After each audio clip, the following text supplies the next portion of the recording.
ابو بکر صدیق رضی اللہ عنہ فرمایا کرتے تھے کہ طلحہ میدان احد میں جس نے اللہ کے نبی کا دفاع کا حق ادا کیا وہ طلحہ ابن ابی طلحہ ایک گڑھے میں گرے ہوئے ہیں اور رسول اللہ صلی اللہ علیہ وسلم کے دفاع میں پورا جسم پہ زخم ہی زخم ہے، جسم کا کوئی حصہ سلامت نہیں ہے۔ رسول اللہ صلی اللہ علیہ وسلم نے فرمایا میرے صحابہ مبارک ہو تمہیں، طلحہ کو رب نے جنت بھی عطا کر دی اور جو وعدہ طلحہ سے کیا گیا مقام بھی اللہ نے وہ عطا کر دیا۔ یہ نہ سمجھو کہ گڑھے میں پڑا ہوا، یہ مت سمجھو کہ 70 سے زیادہ تیر اور تلوار کے گہرے زخم آئے، ہائے اتنی چوٹیں لگی۔ رسول اللہ صلی اللہ علیہ وسلم کے یہ دیوانے آپ کے اشارہ ابرو پہ اپنی جان کیسے دیتے، سر قلم کیسے کرواتے۔ احد کا میدان ہے، سیدنا سعد ابن ابی وقاص رضی اللہ عنہ اور سیدنا عبداللہ بن جحش رضی اللہ عنہ، لڑائی شروع ہونے سے پہلے دونوں صحابہ ایک دوسرے سے کہتے ہیں یار پتہ نہیں بعد میں ہم نے ایک دوسرے کو دیکھنا ہے یا نہیں دیکھنا، شاید ہمارے مقدر میں شہادت ہو، چل سعد آ تھوڑا سا سائیڈ پر ہو کر دعا کرتے، ایک دعا میں کروں گا تو آمین کہہ دینا اور ایک دعا تم کرنا میں اس پہ آمین کہہ دوں گا، اور مجھے امید ہے اللہ ہمارے دونوں کی دعاؤں کو سنے گا۔ سعد ابن ابی وقاص نے اپنے ہاتھوں کو بلند کیا اور کہا میرے اللہ لڑائی شروع ہونے والی ہے، بڑے بڑے مشرک اور بہادر آئے، مولا جو سب سے بڑا بہادر ہے میرے مقدر میں وہ آ جائے، یا اللہ میری دعا یہ ہے ان بہادروں میں جو سب سے بڑا بہادر ہے میدان جنگ میں میرا اور اس کا آمنا سامنا ہو جائے، یا اللہ میں اس سے لڑوں اور پھر اس کو قتل کر دوں اور پھر اس کا مال میرے حصے میں آ جائے، مال غنیمت کے طور پہ اس کا مال میں لے لوں۔ یعنی کیا نیت تھی کہ سب سے بڑے بہادر کو اللہ میرے سامنے لے آنا، میں اس کا سر قلم کروں گا۔ حضرت عبداللہ بن جحش نے آمین کہہ دیا۔ اب حضرت سعد کہتے ہیں عبداللہ میرے بھائی تو بھی دعا مانگ۔ سیدنا عبداللہ بن جحش کی دعا دیکھے کیا، ہماری تمنائیں، ہماری خواہشیں، ہماری حسرتیں، ہماری آرزویں، ہمارے خیالات دنیا سے شروع ہوتے ہیں، تقریباً دنیا پہ آ کے ہی ختم ہو جاتے کہ یہ کرنا ہے وہ کرنا ہے، اتنا کمایا اتنا کمانا، یہ میرے مستقبل کے منصوبے ہیں، ان منصوبوں میں ہمیں موت آ جاتی۔ اور عبداللہ ابن جحش، سعد ابن ابی وقاص کہتے بھائی عبداللہ اب تیری باری ہے۔ عبداللہ ابن جحش نے اپنے ہاتھوں کو بلند کیا اور کہا میرے مولا میری دعا بھی یہ ہے کہ میرا آمنا سامنا اس دشمن سے ہو جو لڑائی میں بڑی طاقت رکھتا، جو لڑائی کے اندر بڑی طاقت رکھتا ہو، بڑا فن رکھتا ہو، جو مہارت رکھتا، یا اللہ بڑے سخت جنگجو سے میرا سامنا کروا، میں اس سے لڑوں وہ مجھ سے لڑے اور اللہ پھر وہ مجھے قتل کر دے، میری جان نکل جائے، پھر وہ میری ناک کو کاٹے، پھر وہ میرے کانوں کو کاٹ دے، میرے اعضاؤں کو الگ کر دے، اور قیامت کا دن آئے میں کٹی ہوئی ناک اور کٹے ہوئے کان کے ساتھ تیرے دربار میں حاضر ہو جاؤں اور تو مجھے پوچھے کہ عبداللہ اس حالت میں کیوں آیا، تیری ناک کٹی ہوئی ہے، کان کٹے ہوئے ہیں، اعضاء کٹے ہوئے ہیں، اللہ تو قیامت کے دن مجھ سے پوچھے کہ عبداللہ اس حالت میں کیوں آیا، ناک کیوں کٹوائی، کان کیوں کٹوائے، اور میں میدان محشر میں نعرہ لگاؤں اللہ تیری رضا کے لیے اپنے جسم کے ٹکڑے کروا کے آیا، یا اللہ میری یہ دعا ہے کہ وہ مجھے قتل کرے، ناک اور کان کاٹ دے اور اسی حالت میں میں میدان محشر میں حاضر ہو جاؤ۔ سیدنا سعد نے آمین کہہ دیا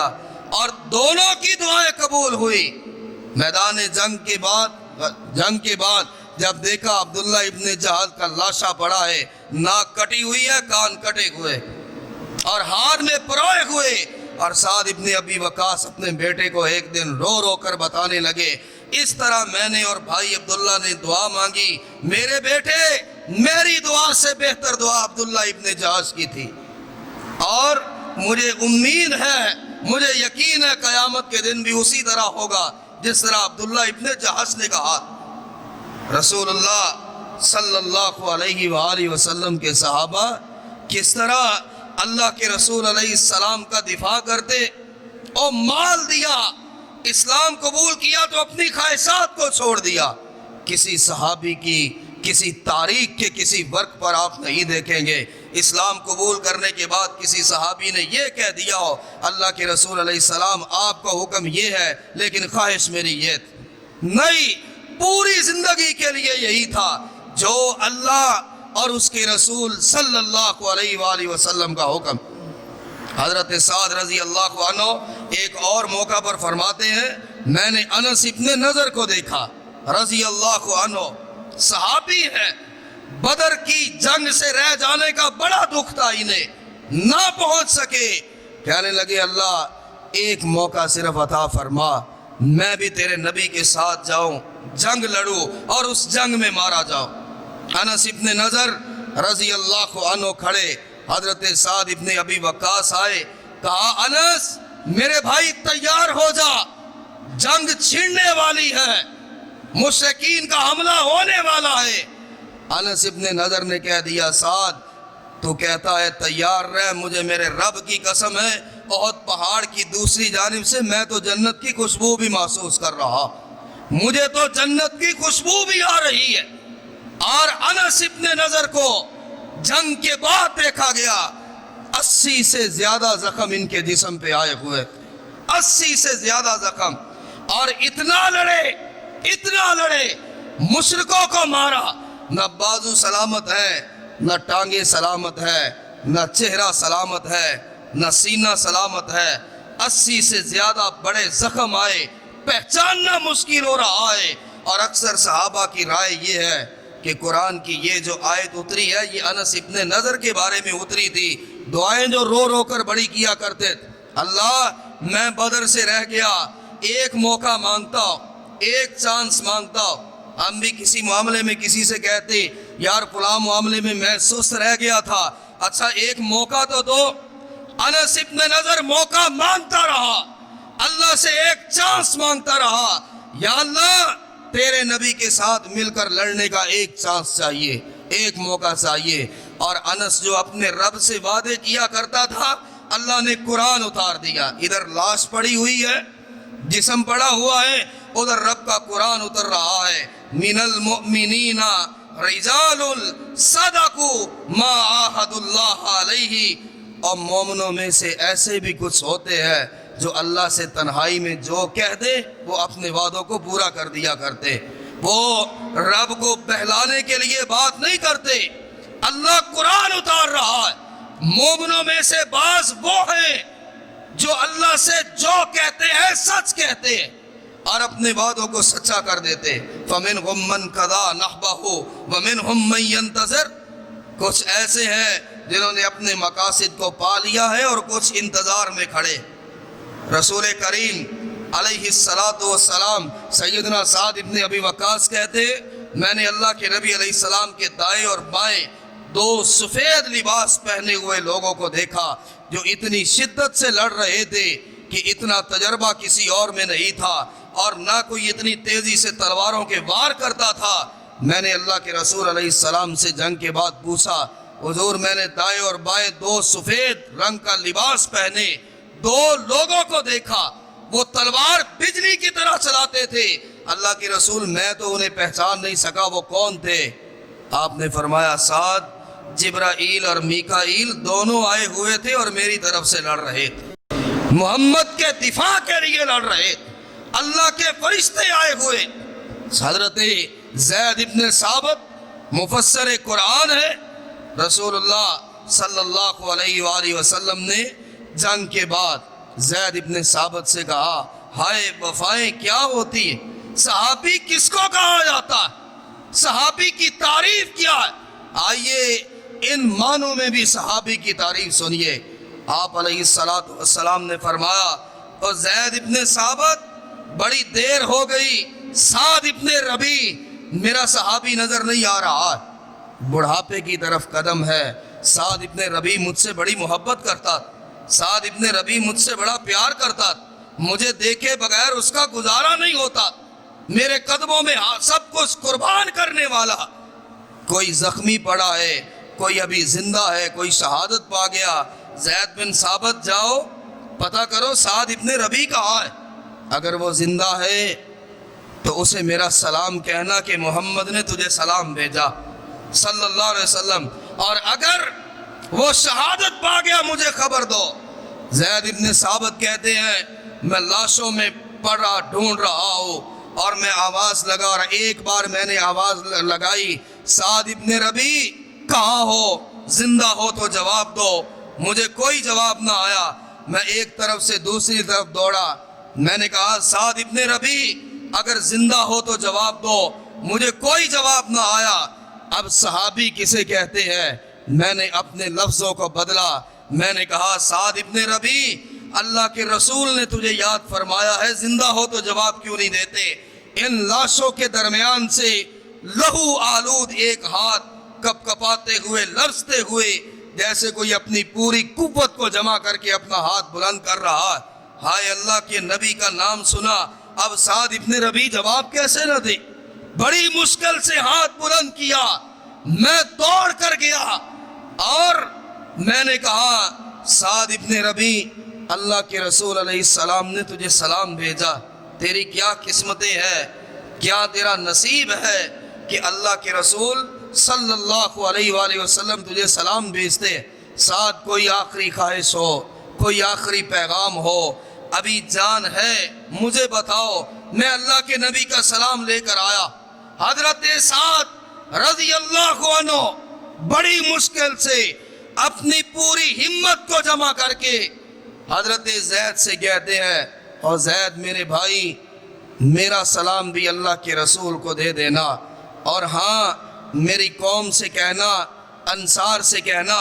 بیوی کے لیے کوئی پیغام نہیں بھیجا، جان نکل رہی ہے، ماں کے لیے کوئی پیغام نہیں، باپ کے لیے کوئی پیغام نہیں، خاندان کے لیے کوئی پیغام نہیں، بچوں کے لیے کوئی پیغام نہیں، بھائی اور بہنوں کے لیے آخری وقت میں کوئی پیغام نہیں۔ یعنی سعد ابن ربی کو اللہ کے نبی کے علاوہ کوئی یاد ہی نہیں آ رہا۔ کہا اللہ کے رسول کو میرا سلام کہنا اور میری قوم سے کہہ دینا کہ اگر تمہارے زندہ ہوتے ہوئے نبی کے جسم پہ ایک خراش بھی لگی تو قیامت کے دن اللہ تمہیں معاف نہیں کرے گا۔ میری قوم سے کہنا کہ آخری بچہ تک کٹ جائے لیکن جب تک میری قوم زندہ ہے اللہ کے رسول علیہ السلام کو کوئی چوٹ نہ پہنچے۔ اور آخری الفاظ یہ تھے انی اجد ریح الجنہ، اے زید بن ثابت آخری بات جو ہے وہ یہی ہے، اللہ کے رسول سے کہنا کہ سعد ابن ربی جنت کی خوشبو محسوس کر رہا، جنت کی خوشبو پا رہا، اس کے علاوہ کوئی پیغام نہیں۔ اور آخری سانس پہ اللہ کے رسول سے وفائے کیا ہوتی ہے؟ ہمارے بڑے، ہمارے بزرگ ہوں، ہمارے خاندان کے لوگ ہوں، آخری سانس پہ کیا ہوتا؟ اکثر سنا ہے، دیکھا ہے، مثالیں ملتی ہیں کہ آخری سانس پہ بھی اگر کوئی بات نکلی تو شریعت کے خلاف نکلی، اور بیٹے میں مر رہا ہوں، فلاں کو گھر نہ آنے دینا، فلاں کے گھر مت جانا، فلاں کو میرا چہرہ نہ دیکھنے دینا۔ ماں بھی اکثر کہتی ہے، باپ بھی کہتا، تھوڑی سی لڑائی ہوئی، جھگڑا ہوئی، بیٹے یاد رکھنا کل کا پتہ نہیں، فلاں میری میت کو کاندھا نہ دے، فلاں میرا چہرہ نہ دیکھنے آئے۔ اور یہاں جان نکل رہی ہے تو کیا ہے کہ اللہ کے رسول علیہ السلام کو چوٹ نہ پہنچے چاہے میرا پورا خاندان کٹ جائے۔ ہم یہ کیوں نہیں کہتے کہ نبی کی کسی بات کو چوٹ نہ پہنچے، اللہ کے رسول کی کسی بات پر ہمیں قیامت کے دن باز پرس نہ ہو۔ خاندان جاتا ہے تو جائے، برادری جاتی ہے تو جائے، اور پھر اللہ قدر کرتا، اللہ قدر نواز ہے، قدر شناس ہے، اللہ سے بڑھ کے کوئی قدر کرنے والا نہیں۔ سیدنا جابر رضی اللہ عنہ فرماتے ہیں، صحیح مسلم کی روایت، کہ میں اس وقت صرف 9 برس کا تھا، 9 برس کا یا اس سے تھوڑی عمر ہوگی، بچہ تھا، اور میدان احد سے مجھے خبر آئی جابر تیرے ابو عبداللہ شہادت پا چکے۔ میں رویا اور بھاگتا ہوا میدان احد پہنچا. اور پتہ ہے سیدنا عبداللہ نے کس حال میں جان دی ہے, کس حال میں جنگ کے لیے گئے تھے. ایک جابر ہے, ایک بیٹا اور 9 بہنیں ہیں, 9 بیٹیاں ہیں اور ایک بیٹا, اور ایک لمحے کے لیے نہیں سوچا. 9 بیٹیاں اور ایک بیٹا, یہ 10 اولاد میں سے 10 ہے, انہیں کن کے حوالے کر کے جا رہا؟ اگر شہید ہو گیا تو ان کا کیا بنے گا؟ اگر جان نکل گئی, 9 بیٹیاں ہیں, کس کا سہارا تلاش کریں گی؟ کون انہیں آسرا دے گا؟ 9 بیٹیاں, ایک بیٹا, لیکن پھر بھی خواہش یہ ہے اللہ ان کو سنبھالے گا اور رب بھی ان کو پالنے والا ہے. میری خوش قسمتی تو یہ ہے کہ محمد کے قدموں میں جان دے دو صلی اللہ علیہ وسلم. حضرت جابر کہتے ہیں مجھے پتہ چلا, لوگوں نے بتایا جابر تیرے ابو بھی شہادت پا گئے. ان کا نام عبداللہ تھا. حضرت جابر کہتے ہیں میں دوڑا اور میں نے دیکھا کہ اللہ کے رسول صلی اللہ علیہ وسلم میرے باپ کی میت کے پاس کھڑے, اور میں دوڑتا تھا, بچہ تھا, مجھے کیا معلوم, میں بار بار کفن کی چادر کو ہٹا کر چہرہ دیکھتا اور اللہ کے رسول بار بار چہرے کو چھپا دیتے تھے. اور پھر آپ نے فرمایا جابر میرے بیٹے کفن کی چادر کو بار بار مت اٹھاؤ, دھوپ ہے,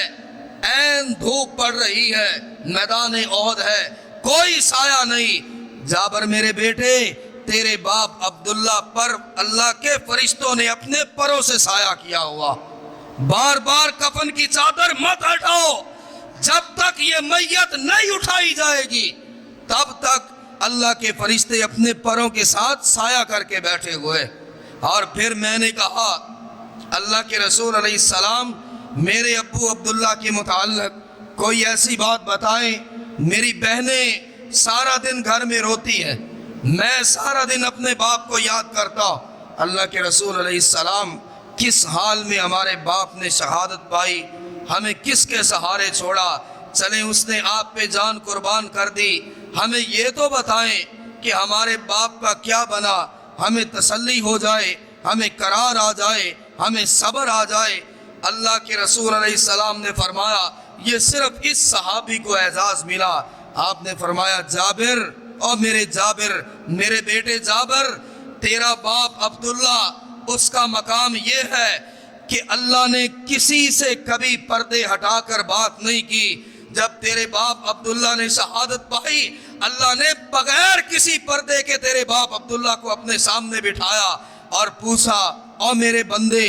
اپنا سر کٹا کے آیا ہے, نہ بیٹیوں کو دیکھا نہ بیٹے کو دیکھا, مانگ تو مجھ سے کیا مانگتا. یہ سنن ترمذی کے الفاظ ہے. اللہ نے بغیر کسی پردے کے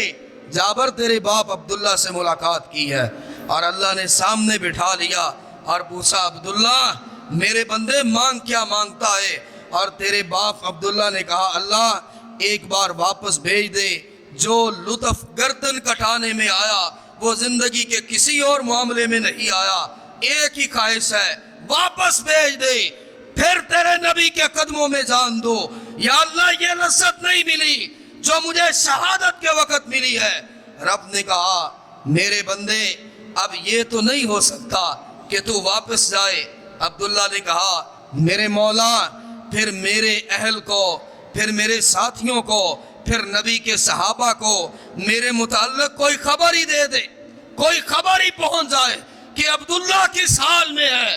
تو یہ بات کرنے کے بعد رب نے قرآن کی یہ آیت اتار دی حضرت عبداللہ کی خواہش پہ, حضرت عبداللہ کے کہنے پہ. اللہ اگر واپس نہیں بھیج سکتا میری کوئی خبر ہی بھیج دے. اللہ نے قرآن اتارا وَلَا تَحْسَبَنَّ الَّذِينَ قُتِلُوا فِي سَبِيلِ اللَّهِ أَمْوَاتٌ بَلْ أَحْيَاءٌ عِندَ رَبِّهِمْ يُرْزَقُونَ. جو میرے راستے میں گردن کٹوا دے انہیں کبھی مردہ مت کہنا, وہ اللہ کے پاس ہے, وہ رزق باتے, وہ رزق باتے. اللہ ان کی خواہشات کو قرآن بنا بنا کر نازل کرتا, قرآن بنا بنا کر رب نازل کرتا. اور کیا ان کے مقام تھے اور کیا عزت دی, کیا مرتبہ تھا, اور اللہ کے راستے میں کس انداز میں یہ جانیں قربان کرتے. حضرت انس ابن نضر رضی اللہ عنہ ان کی بات کر رہا تھا کہ بدر کے میدان میں نہ آئے، دعائیں مانگتے رہے، اور ان کی دعا کا ایک حصہ یہ ملتا ہے سیرت میں، اللہ میں تیرے نام کی قسم اٹھاتا ہوں، میں تیرے نبی کے ساتھ جاؤں گا، اتنا لڑوں گا کہ اللہ میرا جسم بکھر جائے گا، میں اس جسم کی حفاظت رکھ کے کیا کروں گا۔ اور میدان احد میں اب صحابہ ڈھونڈ رہے ہیں، انس ابن نضر تم کہاں ہو؟ ایک صحابی دوسرے سے کہتا ہے یہ میت بھی مل گئی، وہ فلاں انصاری کا لاشا ہے، وہ فلاں مہاجر صحابی کا لاشا ہے، یار لاشیں بھی گن لی، زندوں کو بھی گن لیا، انس ابن نضر کا پتہ کیوں نہیں چل رہا ہے؟ کہ ایک طرف سے انس ابن نضر کی بہن انگلی کا ایک پورا اٹھائے ہوئے اللہ کے رسول علیہ السلام کی خدمت میں حاضر ہوئی اور کہنے لگی دیکھ رہے اللہ کے رسول، اللہ کے نبی، دیکھ لیجئے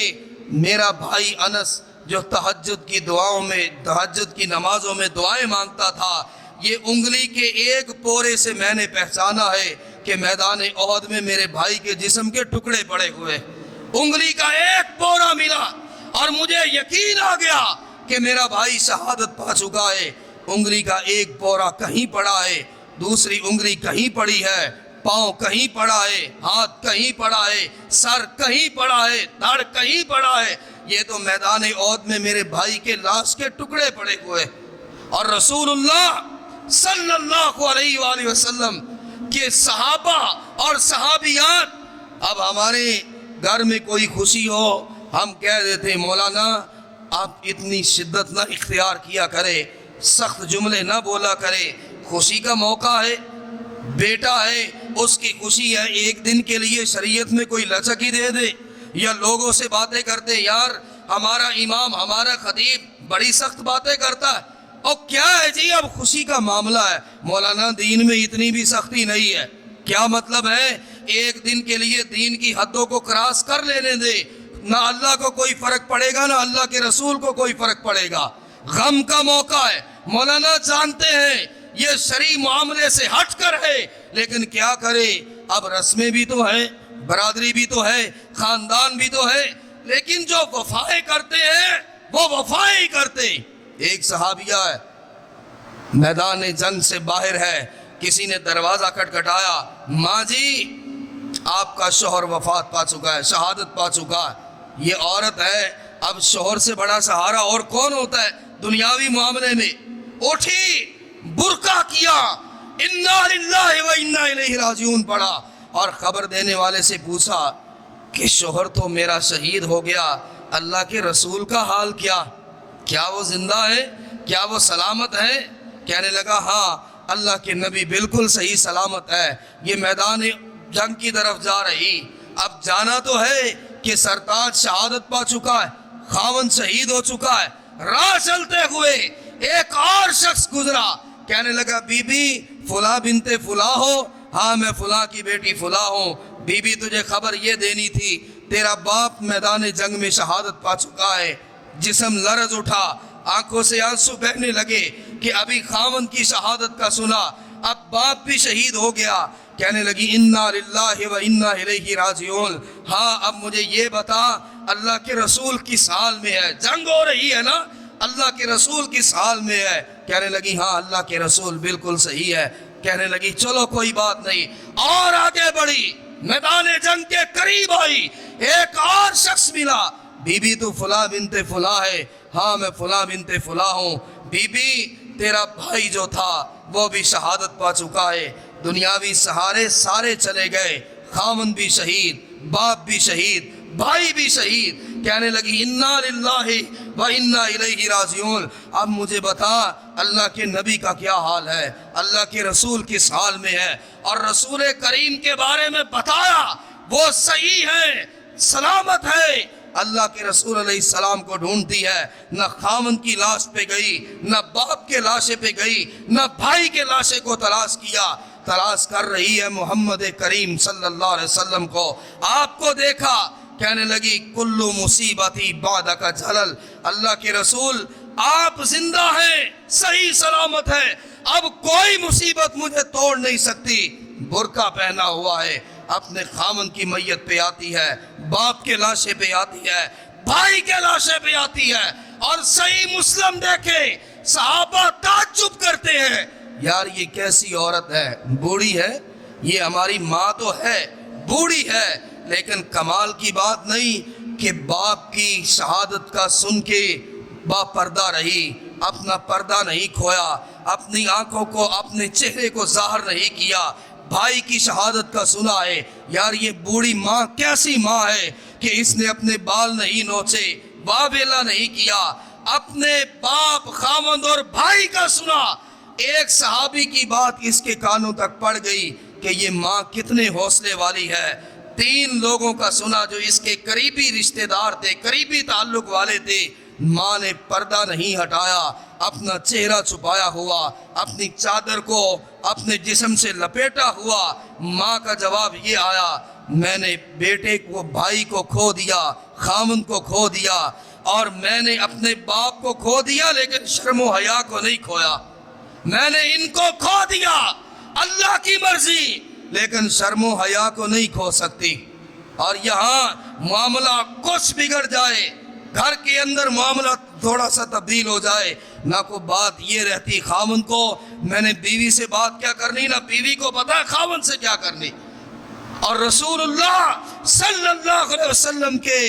آپ ان صحابیات کو دیکھیے، خبریں شہادتوں کی پا رہی ہے، اور میدان جنگ میں بھی کھڑی ہے، اور مکمل باپردہ کھڑی، مکمل باپردہ کھڑی ہے۔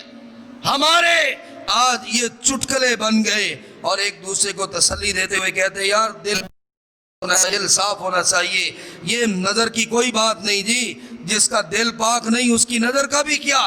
او کوئی بات نہیں، دل پاک ہے تو چہرے پر بری نظر نہیں پڑ سکتی۔ یہ اتنا بڑا تانا ہم صحابہ اور صحابیات کو دیتے، کیا امہات المومنین کے نعوذ باللہ دل پاک نہیں تھے؟ وہ پردہ کیوں کرتی تھی؟ نابینوں سے بھی اپنے چہرے کو چھپایا کرتی۔ بتانا یہ ہے، جنگ ہے، میدان عہد ہے، باپ کی لاش سامنے پڑی ہے، لیکن پھر بھی پردہ کیا ہوا ہے، میرے چہرے کی طرف کوئی کیوں دیکھے؟ اسی لیے تو جانے دیتے۔ اللہ کے رسول علیہ السلام کی ایک ایک حکم کی پاسداری کرنا ہی تو ہمارا ایمان ہے، پاسداری تو ہمارا دین ہے، یہ اللہ کے رسول کی وفائی تو ہمیں مسلمان کہلواتی ہے۔ سیدنا حضرت زیاد ابن ثقل رضی اللہ عنہ، کون صحابی ہے؟ کمزور سا انصاری صحابی، دبلا پتلا سا، اور صحابہ کہتے شاید ہمارے نزدیک ہم یہ گمان کرتے تھے کہ زیاد ابن سکن بھی کسی سے لڑ سکتا، کمزور سا ہے، پتلا سا ہے، تلوار اٹھائے تو پتہ نہیں چلا بھی سکتا ہے کہ نہیں۔ اندازہ کرے جسم کی کمزوری اتنی ہے کہ صحابہ کہتے ہیں زیاد اب تو نے بھی بھلا لڑنا، اب تو بھی لڑائی کرے گا، یار کمزور سا آدمی ہے۔ اللہ کے رسول علیہ السلام نے فرمایا کون ہے جو نبی کا دفاع کرتا؟ جنگ ہے، رات پڑ گئی، کون ہے جو نبی کا دفاع کرتا؟ ایک صحابی اٹھا، اللہ کے رسول میں کروں گا، اپنی تلوار مجھے دے دیجئے اور دے کے حق ادا کرتا ہو کہ نہیں۔ زیاد ابن سکن کھڑے ہو گئے، حضور مجھے حکم دے۔ آپ نے دیکھا بڑا دبلا پتلا، بڑا کمزور سا صحابی، فرمایا تو بیٹھ جا، بیٹھ گئے۔ دوسری بار پھر فرمایا کون ہے جو اللہ کے نبی کی حفاظت کرے گا؟ وہ ہم سے تو قرآن کی آیت کی حفاظت نہیں ہوتی، ہم سے تو حدیث سن کے حدیث کی حفاظت نہیں ہوتی۔ ہاں یار ہے اللہ کے نبی کی حدیث، لیکن کیا کرے جی اپنے بھی معاملات۔ آپ نے پھر فرمایا بیٹھ جا۔ تیسری بار فرمایا کون ہے جو اللہ کے رسول کی حفاظت کرے گا اور یہ وعدہ کرے کہ جب تک اس کے جسم میں جان ہے وہ کسی دشمن کو خیمے کے اندر نہیں آنے دے گا۔ زیاد ابن سکن کھڑے ہو گئے،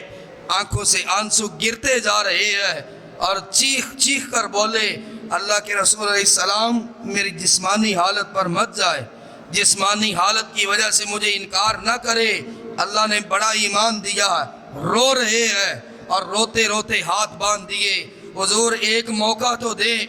ایک موقع تو دیں، اب کی بار مت بٹھائیے گا، کہیں یہ موقع چلا نہ جائے، کہیں یہ موقع گنوا نہ بیٹھو۔ اللہ کے رسول علیہ السلام کو ترس آ گیا، صحابی ہے رو رہا ہے، تلوار پکڑائی اور فرمایا زیاد کیا تو وعدہ کرتا ہے جب تک تیرے جسم میں جان ہے تو اللہ کے رسول کی حفاظت کرے گا۔ سیدنا زیاد جوش میں آئے، کہا حضور میرا وعدہ۔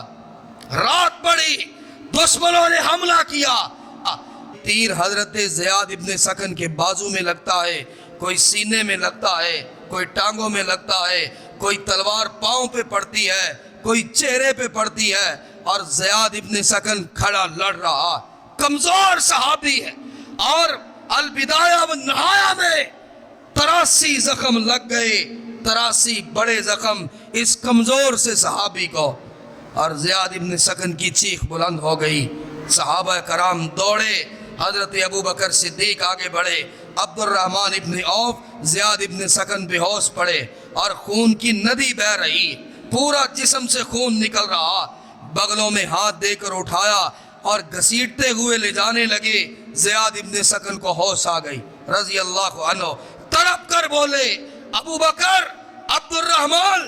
نبی کے خیمے سے دور مجھے کہاں لے کر جا رہے؟ ابو بکر صدیق رو پڑے، زیاد میرے بھائی تیری حالت نازک ہے، یہ تیرے پورے جسم پہ تیر لگے ہوئے ہیں، نیزوں کے بڑے بڑے کٹ ہیں، تلواریں اور برچیاں لگی ہوئی ہیں، زیاد اب اس سے آگے تو کیا لڑے گا؟ ہم تجھے پٹی کرنے کے لیے لے کر جا رہے۔ زیاد ابن سکن حرکت میں آئے اور اپنے آپ کو چھڑانا چاہا، کہا ابو بکر میں تجھے اللہ کا واسطہ دیتا، جو نبی کے ساتھ میں نے وعدہ کیا ہے وہ مجھے پورا کرنے دو، اگر میں کھڑا نہیں ہو سکتا نبی کے خیمے کا جو بانس ہے اس بانس کے ساتھ مجھے کھڑا کر دو۔ او بھائی میں نے وعدہ کیا،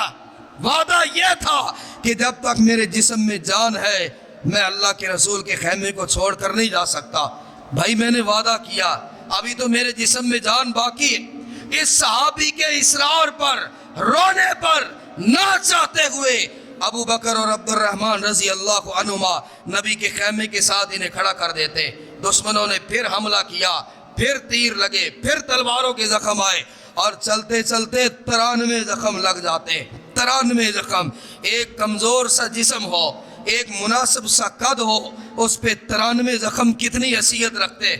زیاد ابن سکن کی آخری چیخ بلند ہوئی، زمین پہ گر گئے۔ اللہ کے رسول صلی اللہ علیہ وسلم جلدی سے خیمے سے باہر آئے۔ یہ بھی مقدر ہے، یہ بھی قسمت ہے، یہ بھی نصیب ہے کہ آپ علیہ السلام ننگی زمین پہ بیٹھے ہوئے ہیں اور زیاد ابن سکن کا چہرہ اپنی گود میں رکھا ہوا۔ نبی نے دیکھا کہ آنکھیں بھی زخمی ہیں، آنکھوں پہ بھی زخم آئے، آپ نے آنکھوں پہ ہاتھ رکھنا چاہا۔ سیدنا زیاد ابن سکن تڑپ اٹھے اور کہنے لگے، یا رسول اللہ صلی اللہ علیہ وسلم میری آخری حسرت پوری ہونے دے، میری آنکھوں پہ ہاتھ نہ رکھے، میں اپنے رب سے مانگا کرتا تھا، رویا کرتا تھا، اپنے رب سے ضد کیا کرتا تھا، اللہ میری موت اس حالت میں آئے کہ میرا چہرہ نبی کی گود میں ہو، نبی مجھے دیکھ رہا ہو اور میں نبی کو دیکھ رہا ہو۔ اللہ کے رسول رب نے اس وعدے کو سچا کر دیا، میری دعاؤں کو قبول کر لیا۔ حضور آنکھوں سے ہاتھ ہٹا دے، میں آپ کے چہرے پر نظر ڈالتے ہوئے جان دینا چاہتا۔ اور آپ نے فرمایا، لوگوں زیاد نے اپنے وعدوں کو پورا کر دیا، اور آسمان کی طرف اللہ کے رسول نے دیکھا اور فرمایا، اللہ اس صحابی نے مجھ سے وعدے کیے اور اس نے مجھ سے وعدوں کو پورا کر دیا، اللہ اب یہ تیرے پاس آ رہا ہے، جو تو نے وعدے کیے اب تو پورے کر دینا، یا اللہ اب تو بھی وعدوں کو پورا کر دینا۔ حضرات جو باتیں ہم سنتے ہیں، شہادتوں کی داستانیں، وفاؤں کی داستانیں، جانثاریوں کی باتیں، ہر پہلو پر آپ نظر رکھیں، مڑ کر بات یہاں آئے گی کہ جب اسلام قبول کیا پھر نہ گھر کو دیکھا، نہ دولت کو دیکھا، نہ بیوی کو دیکھا، نہ بچوں کو دیکھا، نہ بہن بھائیوں کو دیکھا، نہ والدین کو دیکھا، یہاں تک کہ اپنے وطن اور اپنے ملک تک کو چھوڑ دیا۔ کس لیے؟ اللہ کے رسول کا جو حکم ہے وہی ہمارا دین ہے، وہی ہمارا ایمان ہے، وہی ہمارے لیے اسلام ہے۔ ہم بھی تو باتیں سنتے، ہم بھی تو سنتے ہیں، یہ اللہ کے نبی کا حکم ہے، یہ اللہ کے رسول علیہ السلام کی حدیث ہے، یہ اللہ تعالیٰ کا فرمان ہے۔ جب ہم قرآن کی آیت سنیں، جب ہم حدیث کو پڑھ لیں یا سن لیں اور ہمیں پتہ چل جائے کہ یہ حدیث صحیح حدیث ہے، واقعی اللہ کے رسول علیہ السلام کا یہ حکم ہے تو پھر ان صحابہ کی طرح ایمان پیدا کرنے کی کوشش کریں کہ وہ جانیں بھی دے گئے اور دنیا بھی قربان کر دی۔ جب پتہ چل گیا کہ یہ اللہ کے نبی علیہ السلام کا حکم ہے، پھر میرے خاندان اور میری کیا حیثیت اور کیا ویلیو، میں وہی کروں گا جو نبی علیہ السلام کا حکم ہے، میں وہی کروں گا۔ بھائی میں نے قرآن پڑھ لیا، قرآن کی آیت نے مجھے اس کام سے منع کیا، پوری زندگی اس کام کے قریب نہیں جاؤں گا۔ یہی ایمان ہوتا ہے، یہی اسلام ہوتا ہے، اور یہی اللہ تعالیٰ کی خواہش۔ فَإِنْ آمَنُوا بِمِثْلِ مَا آمَنْتُمْ بِهِ فَقَدِ اهْتَدَوْا۔ تمہیں ہدایت چاہیے، میرے نبی کے صحابہ کو دیکھو، ان کی طرح ایمان لاؤ، تم ہدایت پا جاؤ گے اور جنت تمہارا مقدر بنے گی۔ اللہ مجھے اور آپ کو عمل کی توفیق عطا فرمائے۔ وآل اللہ رب العالمین۔